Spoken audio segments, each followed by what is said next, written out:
What is up, guys? Welcome back to the freaking channel, Walking on Water. In today's episode, we are going to talk about bobber dogging for steelhead. Yes, the legit bobber dogging for steelhead, a super effective way to go out on the water to bank fish, to float fish for steelhead during the winter months. And we are going to go over that complete and utter setup today. But look down here at the analytics really quick. 93.3% of people that come across the channel are actually not subscribing, and 6.7% of people are subscribing, which is awesome. That's amazing. It's free to subscribe. We're doing giant giveaways all the time. Right now, we have a giveaway going for a Lews Mach 2 Baitcaster Combo, free for you guys. All you gotta do is subscribe, like, comment on a freaking video. On the new year, we are gonna go live and deliver it to one of you guys via the mail. So stay tuned for that. Let's get down to bobber dogging. All right, guys, so first things first, the rod, medium heavy rod. I learned my lesson. Don't do anything for video purposes. A Lamiglass Cascade Pro. It's a medium heavy rod. I like medium heavy rods for bobber dogging. Sometimes you gotta flick it pretty far out there. You gotta flick it close. A nice sturdy back rod is gonna help you do that. So we got 25 pound on the main line. Let's set this thing up. We're gonna utilize 2 bobber stops. Why 2 bobber stops? You don't want to have to cut off your whole entire setup every time you re-rig when you're on the water, and a lot of times these bobber stops are going to wear out as you're on the water. So to avoid having to cut your whole entire setup off, you're going to want to use 2. These things do wear down, so let's go ahead and throw 2 on. Grab our main line, put 1 on, pop the black tube off. Don't drop the other one in the water. And then we're going to go ahead and pop the second one on. Just like so. Okay, we're gonna scoot them up our line, just like that. We got 2 on. We are gonna tighten 1 down, tighten number 2 down, and then we're just gonna move them up the line, okay? We'll deal with the tags here in a little bit. Next thing we're gonna slide on is a bobber stop bead, just like that, all the way up the main line to the end of the bobber stop. You just don't want over the period of the day while you're fishing these setups to have your corky or your bobber, can you see the hole on that? The hole on that's gonna go right up over that bobber stop, and you definitely don't want that to happen while you're fishing. And so you wanna put a bead on. That is very key to this setup. Also, the next thing we're gonna put on is a corky. A corky isn't essential to this fishing setup. It is only essential for you. It's a visual aid, so you know that you're not tangled up as you're drifting down the water, and it's an insurance policy to help you understand when and if you are tangled up when you do a cast from the bank bobber dogging. So far we have 2 bobber stops. We have a bobber stop bead and we have a corky on. Then we're gonna go ahead and grab our float. There's a ton of different types of floats out there. You just want a flat laying float in the water. You don't want a float that's up and down. If the float's up and down, you know your weight's on the bottom and you're not properly bobber dogging the setup. You want your weight dragging along the bottom. Your bobber is here to lead the dog down the river. So you want to make sure that your float is laying flat in the water as it's traveling downstream. Okay, so let's grab it, put the float on. Okay, there it is.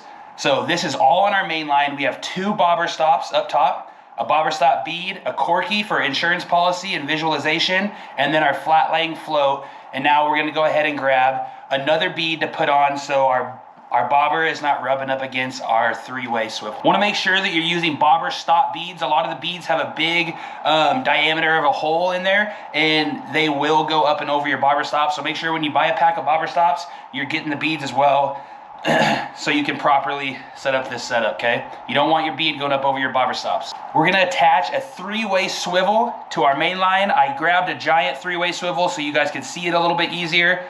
I grabbed a snap, and I detached it from just the regular swivel, and then I went ahead and I attached it to the 3-way just like this with a little slinky weight.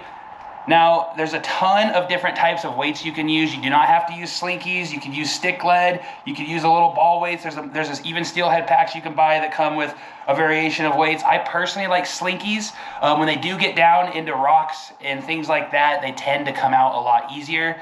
But this is why we have a main line, and we're going to use a leader for our offerings or our bait. So if we do break off, we're not losing our whole entire setup, which I don't know how many floats you guys carry down at the water. I carry a few with me, obviously, but you never know. You don't want to lose a float every time you get snagged up, because it's definitely going to happen. You will get snagged eventually one day, and you don't want to be down there without an insurance policy.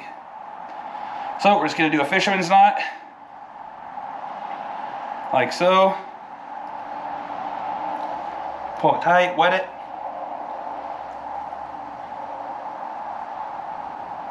Down to the 3-way swivel. Gonna go ahead and bite this tag. Now, main line, yet again, 2 bobber stops.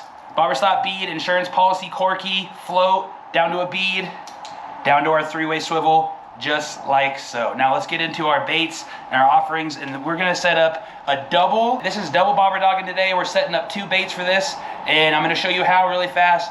You're always gonna wanna run your lighter, more fluttery bait first, aka a yarny, little yarn ball, something of that nature, and then run your heavier bead second. So let's go through that. Okay, so the first bait we're gonna run here today is gonna be a little yarn ball like so, and we're gonna run that first. And why do we run that first, you ask?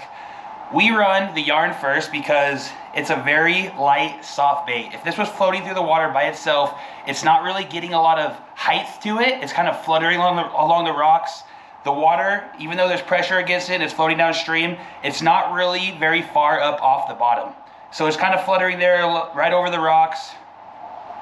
And with bobber doggin and steelhead in general, although you will catch fish on the bottom of the river like that, you do want this bait up like this a little bit, and this is where the double bobber dogging comes into play. You could bobber dog just like this with this setup right here and catch fish. With just the yarny, that's great. But let's go through the double bobber dogging so we can get this yarn up off the bottom of the river, okay? So what I have here is just a bead setup,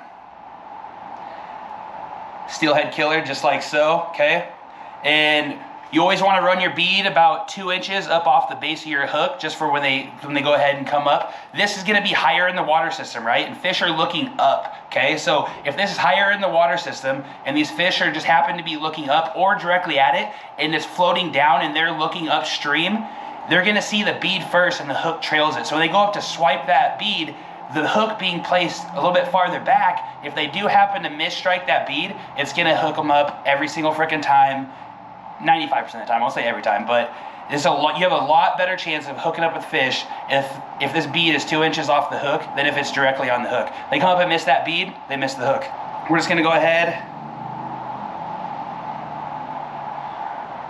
and tie this. You could do a slip knot on this too, just so you can back it off and you can freaking change out beads a lot faster, or you can just do a standard fisherman's knot like I'm gonna do just for video purposes today, just like so, right down on the shank of the hook, just like so. All right guys, so here we have it, the double bobber dogging setup. The bobber dogging setup up here, down to our yarny, down to our bead. And why are we fishing it this way, and why is it effective to fish this way? We're fishing it this way because, like I said earlier, the yarn is going to flutter along the bottom of the river more so. It's not going to get a lot of rise with the current or anything like that as this bobber is walking this bobber dogging setup down the river, okay? This bead, on the other hand though, when it's connected to the yarny like so, the bobber is going to be up here floating, the yarny is going to be down here on the bottom fluttering, but this bead is going to pull the yarny up in the water system to where these steelhead are traveling upriver, or they're held up in a pool, okay? So this is why we're double bobber dogging. This is a super easy and effective way to go out and bonk big steelhead. I hope you guys enjoyed the video. Get out there, comment down below if you've used this setup and how many fish you've caught on it. I'd love to hear all about it. There it is, the double bobber dogging setup.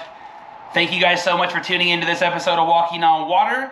This is a short, simple setup series that we're going through right now, and I can't wait to get out on the frickin' river and start catching some of these fish. Got to take some trips. I live in upper North Idaho, so it's constant snow up here right now. Grew up down in southern Oregon, bonking fish all the time. But man, oh man, thank you guys so much for tuning in. Lews Mach 2 Baitcaster Combo is going out, so make sure you're sharing videos out to friends. You're liking and subscribing, and I will see you guys in the next one.